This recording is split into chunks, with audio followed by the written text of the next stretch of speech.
1926 का साल Indian cricket की हिस्ट्री में एक बहुत इम्पॉर्टेंट ईयर है। इसका सबब यह है कि इसी साल पहली बार MCC यानी मेरीलेबोन क्रिकेट क्लब की एक ऑफिशियल टीम हिंदुस्तान के दौरे पर आई। इस टीम को हिंदुस्तान की लोकल टीम्स के साथ कुछ मैच खेलने थे। इस दौरे का मकसद न सिर्फ क्रिकेट खेलना था बल्कि इंडियन क्रिकेट के स्टैंडर्ड को जज करना भी था।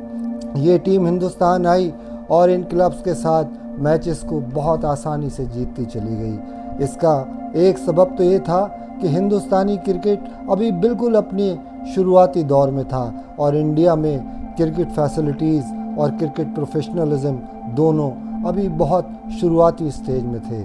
लेकिन इसका सबब सिर्फ इतना ही नहीं था बल्कि एक सबब ये भी था कि 1857 को 70 साल गुजर जाने के बावजूद हिंदुस्तानियों के जहन में अभी उस शिकस्त की याद ताज़ा थी और हिंदुस्तानी कहीं ना कहीं साइकोलॉजिकली अंग्रेज़ों से अपने आप को इन्फीरियर समझते थे। 1 दिसंबर 1926 को MCC की टीम को हिंदूज़ की टीम के साथ मुकाबला करना था।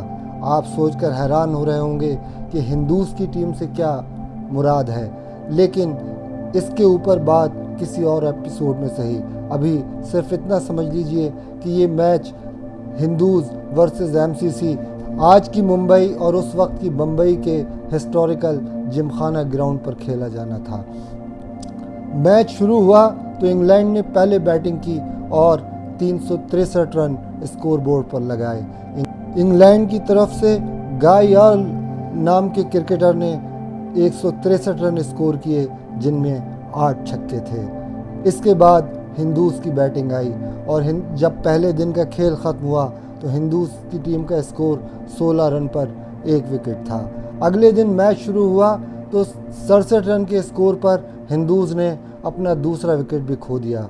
इसके बाद एक बैट्समैन बल्लेबाजी करने उतरा। ये बल्लेबाज बहुत लंबा चौड़ा और बहुत ही एक टॉवरिंग फिगर का खिलाड़ी था और वो जिस अंदाज से विकेट पे बैटिंग करने के लिए गया तो उससे न सिर्फ स्पेक्टेटर्स बल्कि ख़ुद अंग्रेज़ खिलाड़ी भी मुतासर हो गए।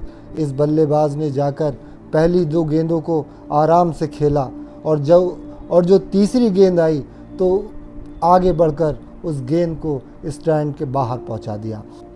तीसरी बॉल पर लगाए गए सिक्सर के बाद कर्नल CK नायडू वहां रुके नहीं बल्कि ऐसा लगा जैसे कि चौके छक्कों की बरसात आ गई है। कर्नल CK नायडू की ये इनिंग्स जैसे जैसे आगे बढ़ी मुंबई की सड़कें सुनसान होने लगीं और जिमखाना क्रिकेट ग्राउंड भीड़ से छलकने लगा। आज सोचकर हैरत होती है कि उस वक्त में न मोबाइल फ़ोन्स थे न ये मैच लाइव टेलीकास्ट हो रहा था, लेकिन इसके बावजूद इस इनिंग्स का ऐसा इन्फ्लुएंस था कि माउथ पब्लिसिटी के ज़रिए लोगों को पता चलता चला गया और तमाम लोग मुंबई जिमखाना की तरफ आने लगे और हालत ये हो गई कि लोग मैदान में जगह न मिलने पर बराबर की बिल्डिंग्स की छतों पर और पेड़ों पर चढ़ गए। जिस वक्त लंच हुआ तो मामला ये था कि बम्बई हाई कोर्ट के चीफ जस्टिस छागला कोर्ट की प्रोसीडिंग्स को छोड़कर जिमखाना क्रिकेट ग्राउंड में आ गए। CK नायडू की इस पारी ने तूफान मचा दिया। CK नायडू ने 153 रन स्कोर किए और इस पारी में 11 चौके और 14 छक्के थे। इस पारी में एक छक्का ऐसा था कि गेंद जिमखाना क्रिकेट ग्राउंड को पार करके बराबर वाले टेनिस कोर्ट में जाकर गिरी। हालांकि हिंदूज़ की टीम ये मैच हार गई, लेकिन मैच हारने के बावजूद CK नायडू की पारी ने सबका दिल जीत लिया और ख़ुद अंग्रेज़ खिलाड़ियों ने भी उनकी बहुत तारीफ़ की। MCC की टीम ने मैच के बाद कर्नल CK नायडू को एक सिल्वर बैट गिफ्ट किया। ये बैट बाद में उनकी बेटी ने क्रिकेट क्लब ऑफ इंडिया को डोनेट कर दिया। कर्नल CK नायडू की 153 रनों की ये पारी वो पारी थी जिसने इंडियन क्रिकेट को वर्ल्ड मैप पे लोकेट कर दिया। और जब इस बात पर फाइनल मीटिंग हुई कि इंडिया को टेस्ट प्लेइंग नेशन का स्टेटस दिया जाए या नहीं, तो इंडिया को टेस्ट प्लेइंग नेशन का स्टेटस देने की हिमायत करने वालों में सबसे आगे MCC के कैप्टन आर्थर गिलिगन थे। 1932 में इंडिया को टेस्ट प्लेइंग नेशन का स्टेटस दे दिया गया और महाराजा पटियाला की कोशिशों से हिंदुस्तान की पहली ऑफिशियल टेस्ट टीम इंग्लैंड के दौरे पर गई। इस टीम की कप्तानी महाराजा पटियाला को करनी थी, लेकिन तबीयत ख़राब होने की वजह से महाराजा ऑफ पटियाला उस दौरे पर न जा सके, तो टीम का कप्तान महाराजा ऑफ पोरबंदर को बनाया गया। इस टीम को इंग्लैंड में एक टेस्ट के अलावा 10 फर्स्ट क्लास मैचेस खेलने थे और जब इंडिया की इस टीम ने ये 10 फर्स्ट क्लास मैचेस खेले और इनमें से 4 में जीत हासिल की। इन्हीं मैचेस के दौरान लॉर्ड्स क्रिकेट ग्राउंड पर कर्नल C.K. नायडू ने 118 रनों की एक यादगार पारी खेली। जैसे जैसे इन फर्स्ट क्लास मैचेस का सिलसिला आगे बढ़ा, न सिर्फ इंग्लैंड के खिलाड़ी बल्कि इंग्लैंड का मीडिया भी C.K. नायडू की तारीफ़ करने लगा। लेकिन साथ साथ एक स्टोरी और चल रही थी। महाराजा ऑफ पोरबंदर एक बहुत ही मामूली खिलाड़ी थे। उन्हें सिर्फ इस वजह से कप्तान बनाया गया था क्योंकि ऐसा माना जाता था कि वो बहुत अच्छा बोलते हैं। लेकिन महाराजा ऑफ पोरबंदर जाहिर है कि क्रिकेट के मैदान पर कुछ ख़ास नहीं कर पा रहे थे। इंग्लैंड का प्रेस उनका मजाक बनाने लगा। महाराजा ऑफ पोरबंदर समझदार आदमी थे, इसलिए उन्होंने टेस्ट से एक दिन पहले खुद ही कप्तानी छोड़ दी और इस तरह कर्नल C.K. नायडू को भारत का पहला टेस्ट कप्तान बनाया गया। लेकिन C.K. नायडू के लिए कप्तानी का यह सफ़र आसान नहीं था। उस वक्त के क्रिकेटर्स किसी महाराजा के अलावा किसी की और की कप्तानी में खेलने को तैयार ही नहीं होते थे।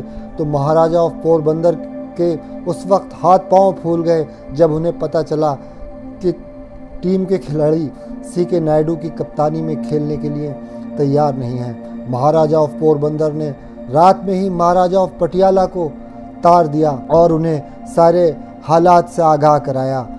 महाराजा ऑफ पटियाला इस पूरे दौरे के फाइनेंसर थे और जब महाराजा ऑफ पटियाला ने जवाबी तार में सारे खिलाड़ियों को लगभग हुक्म दिया कि उन्हें इस टीम में खेलना ही होगा, तो ये खिलाड़ी C.K. नायडू की कप्तानी में खेलने के लिए तैयार हुए। 25 जून 1932 को, यानी उस दिन से ठीक 51 साल पहले जब इंडिया ने क्रिकेट का वर्ल्ड कप जीता, इंडिया की टीम उसी ग्राउंड यानी लॉर्ड्स क्रिकेट ग्राउंड पर अपना पहला टेस्ट मैच खेलने के लिए उतरी।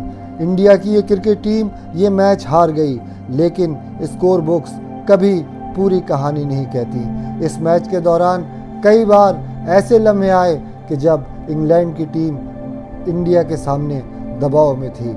इंग्लैंड की टीम ने टॉस जीतकर पहले बैटिंग शुरू की और 19 रन पर अपने 3 विकेट खो दिए। इंग्लैंड की टीम की इस हालत के लिए तेज़ गेंदबाज मोहम्मद निसार जिम्मेदार थे और मोहम्मद निसार की दूसरे तेज़ गेंदबाज अमर सिंह के साथ ये जोड़ी उस इंग्लैंड दौरे में बहुत मशहूर हुई। इंग्लैंड की दूसरी पारी भी एक वक्त लड़खड़ा गई। इस बार इस पारी को लड़खड़ाने के लिए एक और गेंदबाज जहांगीर खान जिम्मेदार थे। जहांगीर खान का नाम एक और वजह से भी इम्पोर्टेंट है। जहांगीर खान इस टीम के ऐसे खिलाड़ी थे कि आगे चलकर इनके ख़ानदान से 3 टेस्ट क्रिकेट कैप्टन्स निकले, लेकिन इंडिया के नहीं बल्कि पाकिस्तान के। जहांगीर खान पाकिस्तानी क्रिकेटर और कैप्टन माजिद खान के बाप थे और पाकिस्तान के 2 और कप्तान जावेद बुर्की और इमरान खान इन्हीं के ख़ानदान से आते थे। C.K. नायडू ने इस मैच में 40 रन बनाए। ये टीम इंग्लैंड से टेस्ट हार ज़रूर गई, लेकिन इस टीम ने अपने खेल से सबको बहुत मुतासिर किया और अगले ही साल इंग्लैंड की एक टीम इंडिया के दौरे पर आई और इस दौरे में हालांकि इंग्लैंड ने सीरीज़ जीती, मगर इंडिया की तरफ से पहली टेस्ट सेंचुरी भी मुकम्मल हो गई। ये टेस्ट सेंचुरी लाला अमरनाथ ने बनाई। इसके बाद फिर इंडिया की टीम इंग्लैंड के दौरे पर गई। इस बार कर्नल C.K. नायडू कप्तान नहीं थे और कप्तान महाराजा विजय कुमार नगरम उर्फ विजी थे। विजी एक बहुत ही घटिया खिलाड़ी थे और उनमें महाराजा ऑफ पोरबंदर वाली समझदारी भी नहीं थी। वो सारे दौरे पर कप्तान बने रहे और इंग्लैंड में उनका मजाक बनता रहा। इसके अलावा विजी और कर्नल C.K. नायडू के बीच की खींचतान ने टीम के खेल पर भी असर डाला और इंडिया इस 3 टेस्टों की सीरीज़ में 2 टेस्ट बुरी तरह से हार गया। लेकिन इस सीरीज़ की एक हाईलाइट ओल्ड ट्रैफर्ड टेस्ट में विजय हजारे और सैयद मुश्ताक अली के बीच पहले विकेट के लिए 200 रन से ज़्यादा की साझेदारी थी। कर्नल सीके नायडू इस पूरे दौरे में सबको मुतासर करते रहे।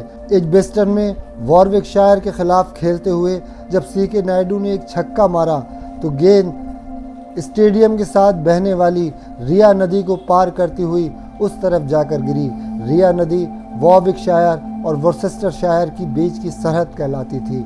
तो इस तरह ये गेंद एक काउंटी से दूसरी काउंटी तक पहुंच गई। लेकिन इस दौरे में सीके नायडू और विजी के बीच खींचतान बराबर चलती रही और ये इस हद तक पहुंच गई कि विजी ने एक खिलाड़ी से कहा कि अगर तुम सीके नायडू से बदतमीज़ी कर दोगे तो मैं तुम्हें टेस्ट टीम में जगह दूंगा।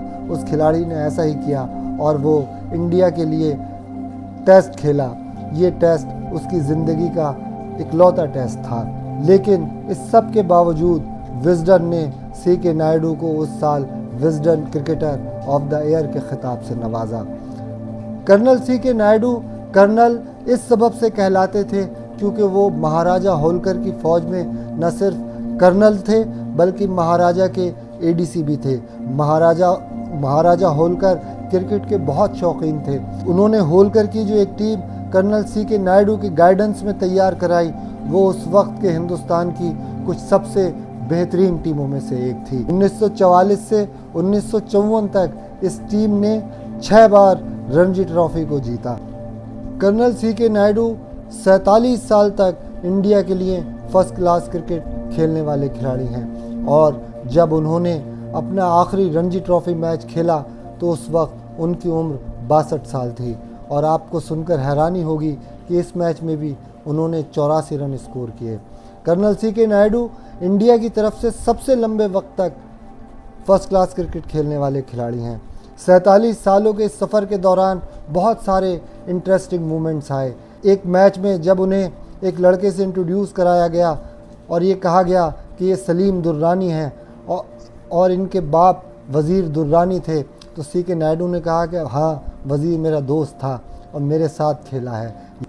1951 के रणजी फाइनल में जब उन्होंने डबल सेंचुरी स्कोर की तो उस वक्त उनकी उम्र 50 साल थी और वो 50 साल की उम्र में डबल सेंचुरी बनाने वाले आज तक हिंदुस्तान के ओल्डेस्ट क्रिकेटर हैं। सीके नायडू की अपने वक्त के एक और मशहूर खिलाड़ी वीनू मानकट से थोड़ी सी टेंशन रहा करती थी। एक बार जब बम्बई और होलकर का मैच चल रहा था और सीके नायडू बैटिंग करने आए तो वीनू मानकट ने दत्तू फटकर से कहा कि बुड्ढे को बाउंसर मारो। दत्तू फटकर ने बाउंसर किया और कर्नल साहब अपनी आदत के मुताबिक आगे आए उस बॉल को हुक करने के लिए, लेकिन गेंद मिस हो गई और उनके मुंह पर लगी जिससे उनका होंठ फट गया। कर्नल साहब ने कोई मेडिकल हेल्प लेने से इनकार कर दिया और दत्तू फटकर से कहा कि वो इसी स्पीड से बॉल करते रहें। इसके बाद भी कर्नल साहब ने उस मैच में 64 रन स्कोर किए। कर्नल साहब एक ट्रू आर्मी मैन थे और कभी भी चोट लगने पर सहलाने को अपनी बेइज्जती तस्वुर किया करते थे। देखने वालों को याद है कि जब 1936 में गबी एलन का एक बाउंसर उनके दिल के ठीक नीचे लगा, कर्नल साहब ने सहलाया नहीं। अगली बॉल फिर एक बाउंसर थी और इस बार उन्होंने उसे हुक करके बाउंड्री लाइन के पार पहुंचा दिया था।